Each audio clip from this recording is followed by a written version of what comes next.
Good morning, Helen! Yes. Tawag dito, ganadong araw at gandang pananghalian na rin sa iyo dyan. Manong Ferdi. Yes, Manang Helen! Ano nangyayari ngayon dyan sa District Hospital? Oo. So, nandito tayo ngayon sa San Jose District Hospital kung saan nga ay sinasaktihan natin ngayon itong ginagawang monitoring or pagbisita ng team ng RLED mula sa Department of Health. Ang RLED, ang ibig sabihin nito, Manong Ferdi, ay Regulation, Licensing, and Enforcement Division na isang division ng Department of Health. Okay. So, ngayon nga sinasaktihan natin yung ginagawa nilang inspection, pagbisita dito sa San Jose District, kung saan maaga pa, talagang nandito na sila. At buong pusong tinanggap naman ito ng San Jose District Family sa pangunguna ni Chief of Hospital Dr. Apple Domingo, kasama rin si Chief of Clinic Dr.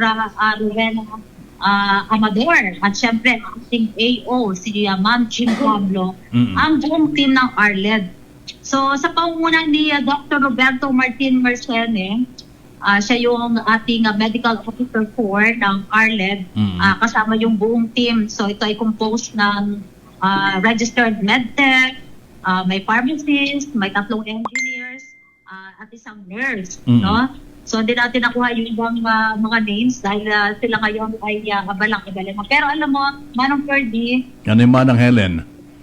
ang layunin kasi ng mga ganitong pagbisita at monitoring ng RLED at DOH ay para talagang masigurong sumusunod ang mga health facilities sa pamantayan ng DOH. So take note, hindi lang San Jose District Hospital ang kanilang binibisita. Yun yung itatanong ko sa iyo kung ibibistahin din yung lahat ng mga provincial hospital natin dito Oo, actually lahat ng mga health facilities, hindi lang sa nursing home, lahat ng mga klinika, lahat ng mga laboratorio, pinupuntahan nila yan. kahit private. Kahit private, Okay. basta lahat ng mga health facilities sa buong Mimaropa, yun ang kanilang sinasakupan itong RLED DOH natin. So, nagkakaroon sila ng pag-inspection dito sa atin ngayon. Actually, hindi tayo ang una, hindi San Jose District, kundi parang pang-ilan na ito sa kanilang mga binibisita. So, yun nga, sinasabi natin, napakamahalaga yung kanilang ginagawa ngayon kasi ang layunin nito ay para talagang masiguro na talagang sumusunod ang mga health facilities katulad ng San Jose District Hospital doon sa pamantayan ng DOH. So, ano yung mga tinitignan? Pasado ba ito sa yung mga minimum standards sa kagamitan, yung mga pasilidad, yung sanitasyon, yung power, at serbisyo nito.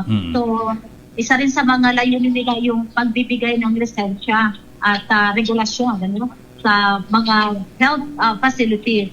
At dito rin, layunin din yung pagpapabuti ng kalidad, syempre, ng serbisyo pangkalusugan, na alam naman natin kaya ito ay talagang suportado ng pamahalaan ng lalawigan sa pangunguna ni Governor Ed Gadiano, dahil alam natin ito ang isa sa kanyang mga tinututukan pagdating sa health, pagdating sa pagpapataas ng kalidad ng serbisyong pangkalusugan. So yun ang ilan sa mga iniingatan. Kumbaga, ang pangunahin nilang layunin ay matingnan yung safety, hindi lang ng mga pasyente, kundi ng mga health workers din.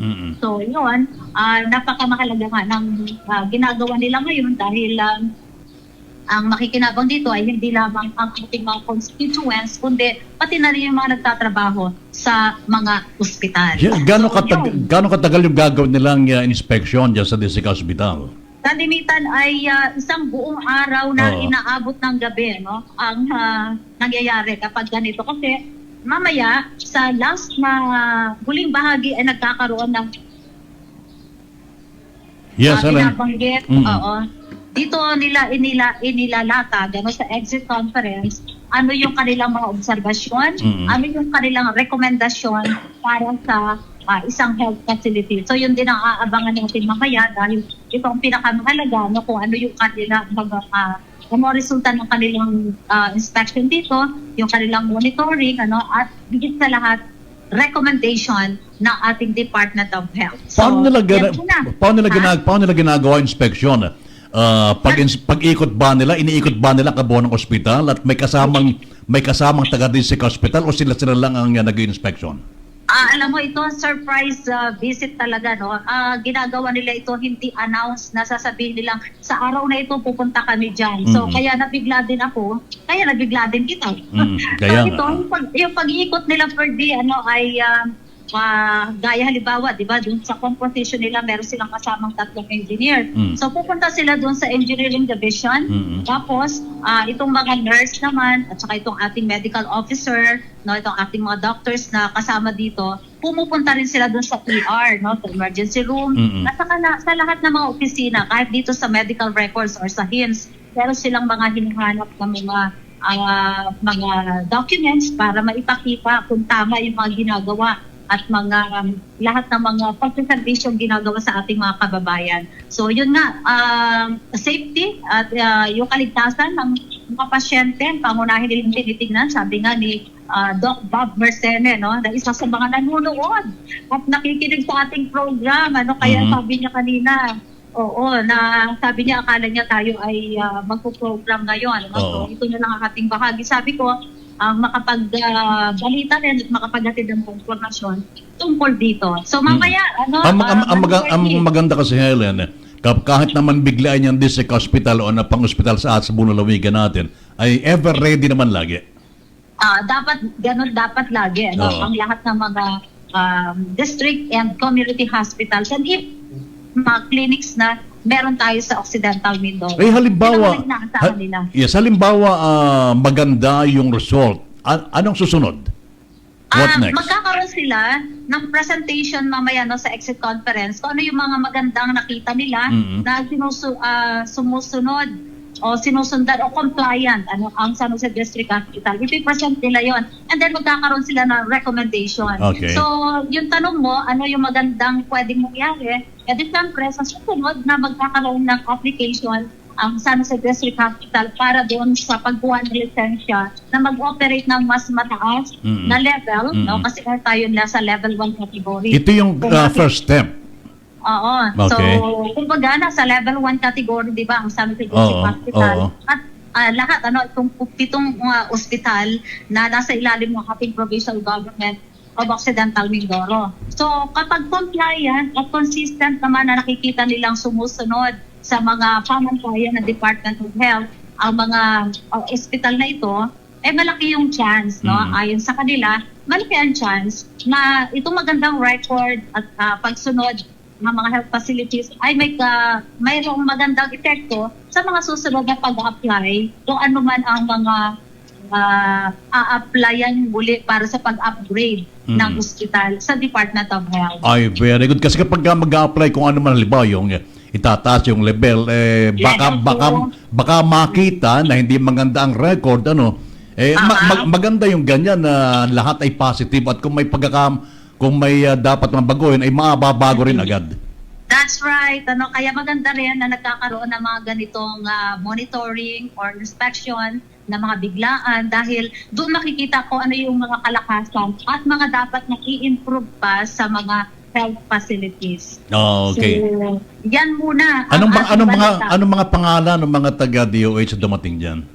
Nakuha mo? Ang natatandaan ko lang siyempre yung ating isa sa mga nanonood at nakikinig sa ating program Ganadong Lalawigan, si Dr. Bob Mersene. Okay. Siya ang team leader, medical officer for ng ARLED. Ang totoong pangalan niya ay Dr. Roberto Martin Mersene. Tapos yung kanilang RNT, yung Registered Medical Technologist, si Ma'am Leslie Apasan. So yung 3 engineers, pharmacist at nurse, ay hindi ko pa nakuha yung names kasi alam mo na, syempre kailangan ay nakafocus din tayo dito sa kanilang pagpunta sa medical records na kung saan nandito ako ngayon naka-assign. So, bakit ka naman nakabantay dyan, Helen? Anong papel mo naman dyan? Malaki ang papel natin dito sa HIMSS.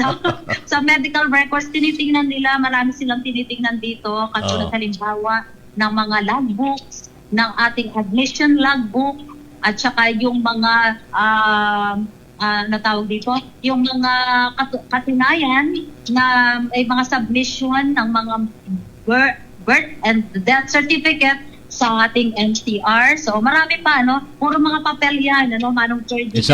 Sabi nga, basta andyan si Helen, you're in good hands. Nahiya naman ako, bigla ako ng list ko. Pero hayaan mo kung ano man ang kalalabasan ng exit conference na mamaya sa huling bahagi, kahit gabi yan, ay aabangan natin para maibahagi din natin sa ating mga kababayan. Okay. Para transparent tayo, Tama, good or bad, yan. pwede naman natin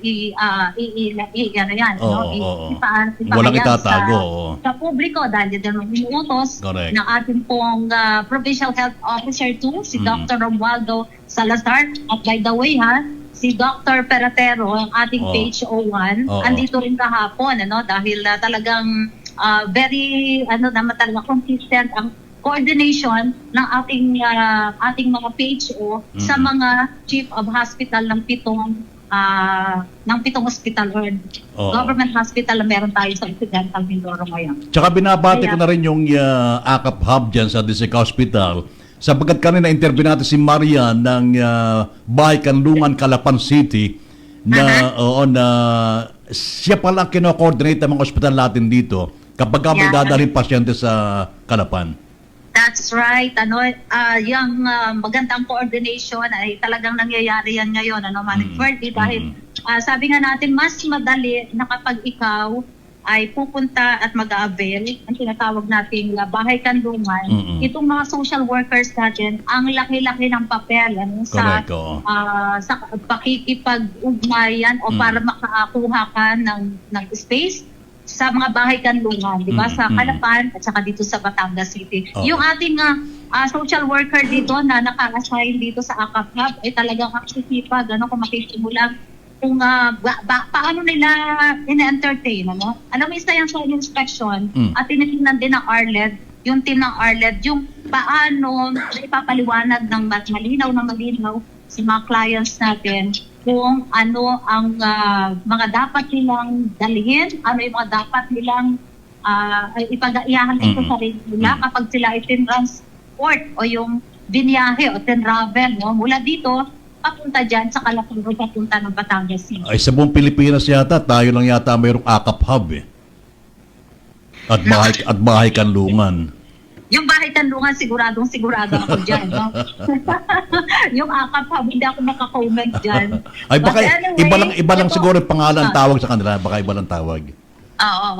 Sige. Sige, salamat. Okay. Alam ko na nauubos na yung oras mo dito sa ating report ngayon. Pero tayo ay nagpapasalamat sa very talagang cooperative na team ng ARLED, sa ngalan ni Doc Apple Domingo, ang ating Chief of Hospital, at syempre kasama si Dr. Weng Amador, ng ating Chief of Clinic, at ganoon din ang AO, Ma'am Jing Pablo, ay muli nagpapasalamat ng pasasalamat sa team ng ARLED ng DOH. Okay. At yan muna ang ating balita at abangan sa araw ng bukas kung ano ang mga lalabas at ipipresent sa mga tawag dito, recommendation o mga nakitang kalakasan o kahinaan ng ating ospital. So mula sa labas ng PIO Online Radio, ito po inyong ganadong tagapagsalita. Live na nag-uulat si Helen Pilaro de Guzman para sa Ganadong Lalawigan.